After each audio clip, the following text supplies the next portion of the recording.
Can I get revenge against the Thai tank who beat me earlier this year? Just 2 days after my 36th birthday, I rematched the local Thai fighter who's known for his insane durability, has racked up over 600 fights, and is known for beating up on foreigners. The match begins, and this time around I tried my best to pace myself. Because if you saw our last fight together, you'll know that I made the mistake of going all out way too early, causing me to gas out in the later rounds.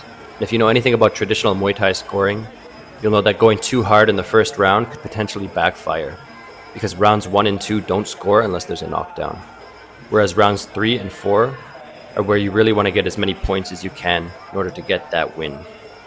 So far, I'm happy with how loose and relaxed I'm looking, because in my last fight against a different fighter, I tried way too hard to start slow, causing myself to overcompensate. So I ended up being too stiff and sluggish with my strikes. But as you'll see here, as the round goes on, the intensity will start to build up more and more. Like here where he catches my kick and counters with an overhand right, but I block well. Going into this fight, I told myself that I'd try to use my jab more, as well as my teep or front kick. Obviously, I'm the taller fighter, and I think I'm doing a pretty good job at that, with my jab at least.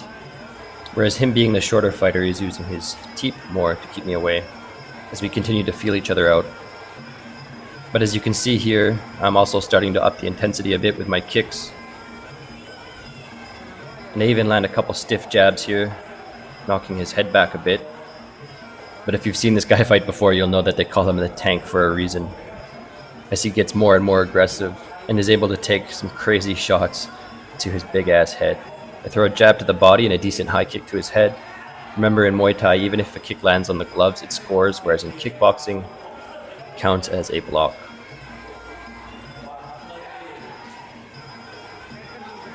Beautiful switch kick by him. You'll notice that his kicks are not only very powerful, but also very fast for somebody with his body type. It's honestly pretty deceiving if you just look at him. I definitely do not kick as hard as he does, but we'll have to see if I can at least use my reach to my advantage as the fight goes on. Round 2 starts and I throw my first knee of the fight. I've kept telling myself to throw more knees over my last few matches, but for some reason it just has not been happening. So let's see if I'm actually able to execute them more in this fight. I threw a couple long knees that hurt him in our last match, but I was way too preoccupied with my punches that simply weren't effective enough to finish him, and I was too in my head to notice that I should be kneeing more.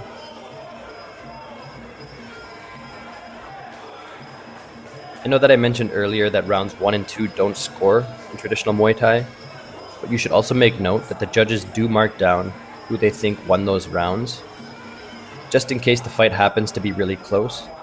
So it's still not a good idea to give those rounds away completely, just in case, because it can be part of the deciding factor. I'm starting to find a home for that right knee, which is good. You'll notice that as the fight goes on, it turns into my knees and clinch versus his heavy punches and kicks. Like this huge leg kick that definitely stung a bit. My left leg was sore for a few days after this one. And you may also have noticed how wet and slippery it is in the two corners, which was very annoying.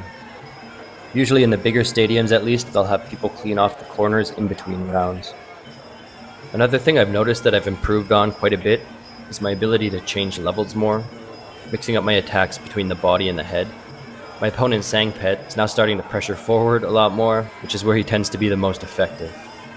I wipe my feet off from the slippery corner and land a decent kick, but he catches the second one and counters to my leg. But fortunately I didn't go down this time, because part of why I lost our first fight was because of the sweeps he landed on me after catching all of my sloppy kicks.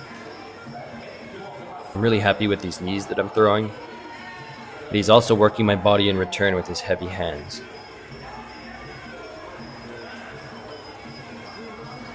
It's the beginning of round 3, and I learned from last time that this is when he really starts amping things up.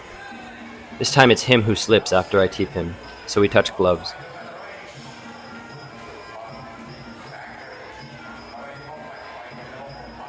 I'm now the one fighting off the back foot as we trade kicks. It's hard to tell in this video, but he actually lands a pretty clean uppercut here. Except I managed to stand my ground, even scoring with a left knee to his torso and a couple right hands to the head. He backs me up into the corner where I end up slipping again. He pressures forward, as I use my straight punches to keep him at bay. And in typical Tank fashion, he taunts me. But this time around I know the mind games he likes to play, so I refuse to let him get in my head. We clinch up, and I land 2 knees before the ref breaks us up. One thing that I've learned is that being the last person to land a strike in an exchange can be very important in the eyes of the judges. I go to clinch with him again, and this time he attempts to sweep, but I reverse it, and he ends up on the ground. Big points for me. Another thing that's emphasized in Muay Thai, compared to other combat sports, is the importance of balance and posture. I go to the head and land some decent punches to his body, but he's able to throw an overhand right that I managed to roll with, but that spooks my corner, causing someone to yell out to keep my hands up, which is probably a good idea. He lands a solid body hook and comes in throwing some heat, but I'm able to catch his leg and land a solid knee to his body before sending him to the floor. I then take a page from my opponent's playbook and do a little taunting of my own, but I can't help but giving him a big smile afterwards. You can tell he's getting annoyed, so he continues his forward aggression as I throw straight knees to his body. Though he is able to land 2 powerful kicks to my arms here, so I use my jab to try to set up more knees and to try to stay ahead in the exchanges. But he refuses to back off as we finish the round with back and forth kicks and punches. I like to think I definitely won round 3, but the fight's far from over, so let's see what happens in the very important 4th round. He throws a big high kick followed by a teep, and I respond with an ugly looking high kick of my own, which he catches and lands a left hook while I'm off balance, causing me to spin around and counter with a back fist that misses. And I make sure to show him it didn't hurt me by copying his taunting strategy. He lands another heavy kick to my arm. It is up so far this round, so I need to amp things up a bit. I move into the clinch and land a knee, followed by trying to lock the back of his head, but his posture is strong, except I'm able to break it, wrapping him up in a headlock, which looks good for me. The ref breaks us up and I start pressuring forward, where we exchange knees, and I managed to land a pretty solid body kick. He goes upstairs, setting up a big hook to my body, where I then move into the clinch, again breaking his posture with that headlock. We reset, and though I'm definitely a bit tired, I'm way more fresh at this point in our fight compared to the first one, which is good. I move forward with the jab, and actually managed to catch his kick this time, then land a decent left hook and right hand. He taunts me, but I don't stop pressuring him. And this time he throws me off balance when I grab his neck, but I jump up to my feet right away. He throws another savage kick to my arm, but I push him into the ring and land some decent knees to his body. The ref breaks us up and gives him a warning for holding on to the ropes. The round is a lot closer now at this point, as we exchange knees in the clinch. He almost manages to get me with a sweep this time, but I drive him into the corner and sneak in a knee.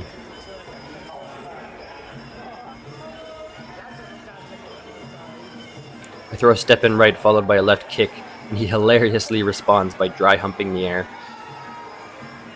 He pushes me back, throwing some heavy punches and kicks, trying to put me to sleep. We exchange kicks, and the round ends with him jabbing to set up one of his signature moves, causing the crowd to go wild. As we enter the final round, I'm pretty sure he edged out round 4, making it a very close fight so far. So my coaches told me to push him up against the ring and land more knees, but that's easier said than done as he holds his ground with some big punches, though I do block well. This only pumps me up, so I let him know that I'm not phased at all, but he taunts me to throw more. Except I planned on fighting smarter this time around, so I use my jab to set up a jumping roundhouse kick to his body, but he fires back immediately with a flying knee of his own, except it doesn't land, and I show more control in the clinch with a crossface, and land a knee before the ref breaks us up.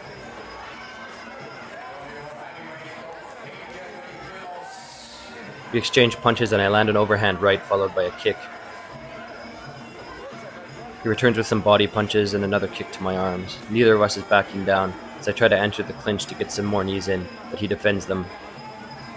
I then take part in my first ever Thai-style dance-off in the 5th round, where both of us try to show the crowd and judges that we've each done enough to win the fight.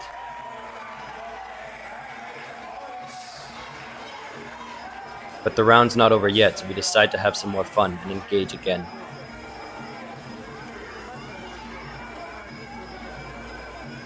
He throws a body kick, but I catch it and we both fire off some more strikes.